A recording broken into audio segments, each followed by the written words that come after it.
តោះបងប្អូនទាំងអស់គ្នាធ្វើដំណើរជាមួយខ្ញុំទៅស្វែងរកកាវីនទាំងអស់គ្នានៅក្នុងបរិវេណដីផ្ទះដ៏ធំមួយនេះ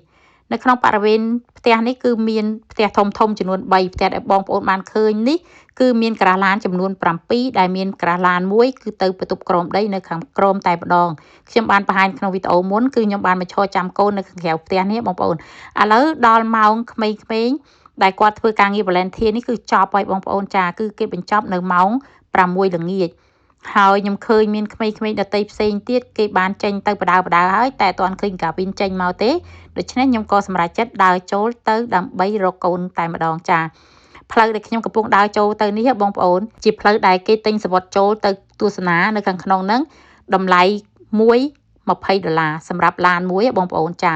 ហើយគេមានច្រកចូលទៅក្នុងបរិវេណដីនេះចំនួន3ចាប៉ុន្តែច្រកនេះជាច្រកដែលបើកឡានចូលហើយច្រកខាងឆ្វេងដែលបងប្អូនមើលឃើញទេចាគឺ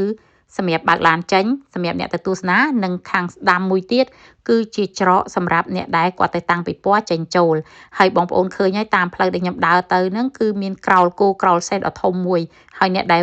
ធ្វើការស្ម័គ្រចិត្តហ្នឹងគាត់ដើរចេញមកបដាហើយតែអត់ទាន់ឃើញកូនប្រុសខ្ញុំទេចាហើយបរិវេណដីនេះគឺធំមែនតែម្ដងបងប្អូនហើយផ្ទះ3ដែលឃើញអំបញ្ញមិញនេះបងប្អូនគឺតម្លៃរាប់លានតែម្ដងចាជាពិសេសផ្ទះនៅកដាលដែលខ្ញុំបង្ហាញមុនហ្នឹងបងប្អូនអើយនិយាយទៅ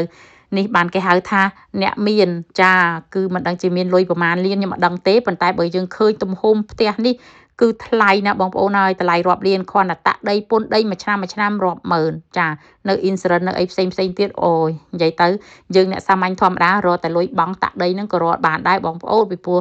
តាក់ដីផ្ទះធំបែបនេះគឺថ្លៃមែនទែនហើយបងប្អូនមើលក្នុងបរិវេណខាងក្នុងហ្នឹងមានរោងស្តុបអីវ៉ាន់មានអីផ្សេងទៀតឥឡូវនេះខ្ញុំដើរមកបានឆ្ងាយឯងបងប្អូននិយាយទៅដីគេធំណាស់បងប្អូនហើយខ្ញុំដើរឡើងហត់ណាបងប្អូនចាពីព្រោះខ្ញុំត្រូវការរកកូនដើម្បីគាត់ទៅផ្ទះវិញព្រោះគាត់ធ្វើការងារស្ម័គ្រចិត្តនៅទីនេះរយៈពេល2ថ្ងៃមកហើយតាំងពីថ្ងៃសុក្រនិងថ្ងៃសៅរ៍ចាអញ្ចឹងរយៈពេល2ថ្ងៃដែលគាត់ធ្វើការងារស្ម័គ្រចិត្តនេះ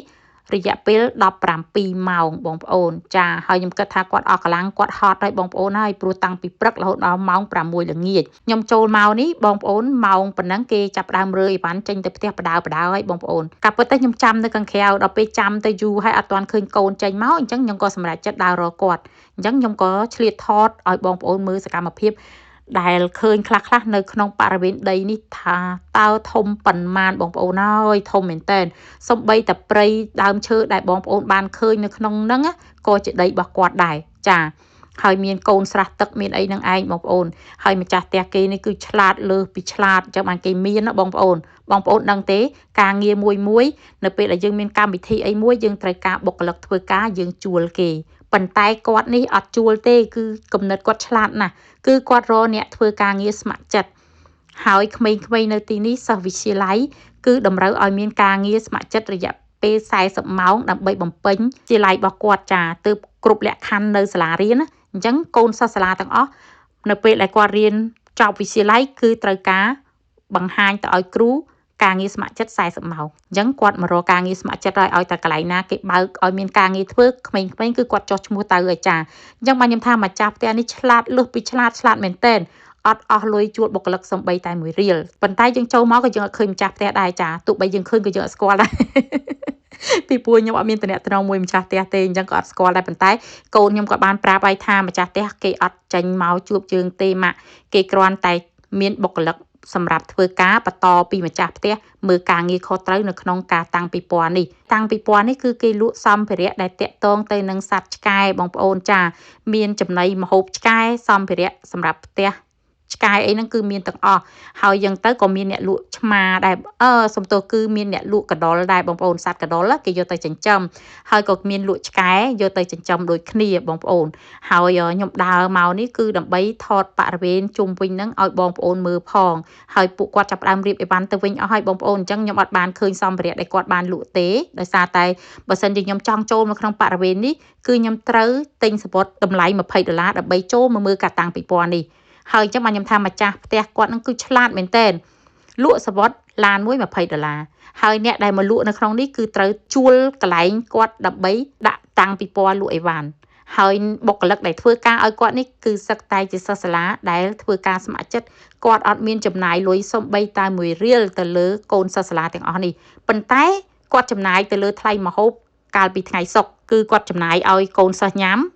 តែថ្ងៃសុក្រមួយថ្ងៃគត់បងប្អូនហើយគាត់ចំណាយទៅលើតែអាវពណ៌ខៀវផ្ទៃមេឃនេះតែមួយគត់ក្នុងម្នាក់ចាការងារធ្វើ2ថ្ងៃឲ្យអាវពណ៌ខៀវនេះតែមួយទេម្ហូបក៏គាត់ឲ្យតែថ្ងៃសុក្រមួយថ្ងៃដែរចំណែកថ្ងៃសៅរ៍នេះគឺអត់មានឲ្យម្ហូបទេបងប្អូនចាអញ្ចឹងកូនខ្ញុំនិងកូនគេដតីផ្សេងទៀតនិងចាស់ផ្សេងទៀតដែលគាត់មកធ្វើការងារស្ម័គ្រចិត្តនៅក្នុងនេះគឺគាត់ត្រូវទិញម្ហូបញ៉ាំដោយខ្លួនឯងសំបីតែកៅអីដែលកាវីនកំពុងតែកាន់មកនេះបងប្អូនចាគឺក៏ជាកៅអីដែលកាវីនយកពីផ្ទះទៅដែរកូនខ្ញុំគាត់ទៅកាលពីថ្ងៃសុក្រម្សិលមិញហ្នឹងគឺគាត់អត់មានកៅអីទេបងប្អូនចាគឺគាត់ឈររហូតអញ្ចឹងគាត់ចុកជើងរួយជើងបងប្អូនហើយគេប្រើការងារធ្ងន់ទៀតពីព្រោះក្មេងប្រុសគេប្រើការងារធ្ងន់ជាងស្រីប៉ុន្តែធ្វើម៉េចបើយើងចង់បានការងារស្ម័គ្រចិត្តយើងទៅចាគេមានបងលុយយើងមួយរៀលទេហើយការពិតកូនខ្ញុំបើគាត់អត់ទៅក៏បានដែរបងប្អូនចាប៉ុន្តែកាវីនគាត់មានចរិតមួយគឺគាត់ចូលចិត្តការងារស្ម័គ្រចិត្តបែបនេះហើយ Fifi ក៏គាត់ចូលចិត្តដែរប៉ុន្តែកាវីនអត់ចោះឈ្មោះឲ្យទេដោយសារថាការងារនេះគឺការងារហត់ហើយការងារធ្ងន់ពីព្រោះពេលខ្លះគេប្រើគាត់ឲ្យទៅវាយឈើសាងសង់ធ្វើផ្ទះឆ្កែទៀតបងប្អូនចាកាលពីថ្ងៃសុក្រគឺគេប្រើគាត់បែបនេះហើយថ្ងៃនេះគឺការងារផ្សេងទៀតចាតែលើករបស់ធ្ងន់ដូច្នេះហើយបានជាគាត់ថាឲ្យ Philip មកទេព្រោះធ្ងន់ណាស់អញ្ចឹងខ្ញុំដើររកូនឡើងមកជុំវិញដីនឹងទម្រាំតែជួបកូនបងប្អូនហើយដល់ពេលខ្ញុំជួបគាត់ហើយទើបបានថតវីដេអូខ្លះជូនបងប្អូនទស្សនាហើយមកដល់បរិវេណខាងមុខផ្ទះនេះចាហើយខ្ញុំឲ្យហៀបើកឡានចូលទៅខាងក្នុងដើម្បីទទួលយកសម្ភារៈរបស់កូនដែលបងប្អូនបានឃើញគាត់កាន់មកមិញគឺធ្ងន់ណាស់បងប្អូនចាពីព្រោះមិត្តភ័ក្តិគាត់ដែលធ្វើការងារ volunteer មួយគ្នាហ្នឹងគឺគាត់បានទិញរបស់របរខ្លះសម្រាប់យកទៅឲ្យឆ្កែនៅផ្ទះដែរចាពួកគាត់ចិញ្ចឹមឆ្កែដែរអញ្ចឹងណាហើយកូនស្រីហ្នឹងគាត់រៀនជាមួយកាវីននិង Philip នៅកន្លែងរៀនហាត់ទាហានចាអញ្ចឹងគាត់រៀនតាណាល់កាវីនអញ្ចឹងគាត់ត្រូវការធ្វើការងារស្ម័គ្រចិត្តដូចគ្នាហើយការងារស្ម័គ្រចិត្តរបស់កូនខ្ញុំគឺគាត់បានម៉ោងច្រើនហើយបងប្អូនប៉ុន្តែគាត់ចូលចិត្តការងារបែបនេះអញ្ចឹងក៏គាត់មកធ្វើទៀតអញ្ចឹងខ្ញុំក៏មិនហាមគាត់ដែរចាបងប្អូនដើម្បីជាបទពិសោធន៍របស់គាត់ដោយសារតែថ្ងៃនេះគាត់អត់បានទៅធ្វើការនៅផ្សារលក់នំខេកទេចាអញ្ចឹងក៏គាត់មកធ្វើការងារស្ម័គ្រចិត្តទៅហើយស្អែកគាត់ទៅធ្វើការងារលក់នំខេកតាមធម្មតារបស់គាត់វិញ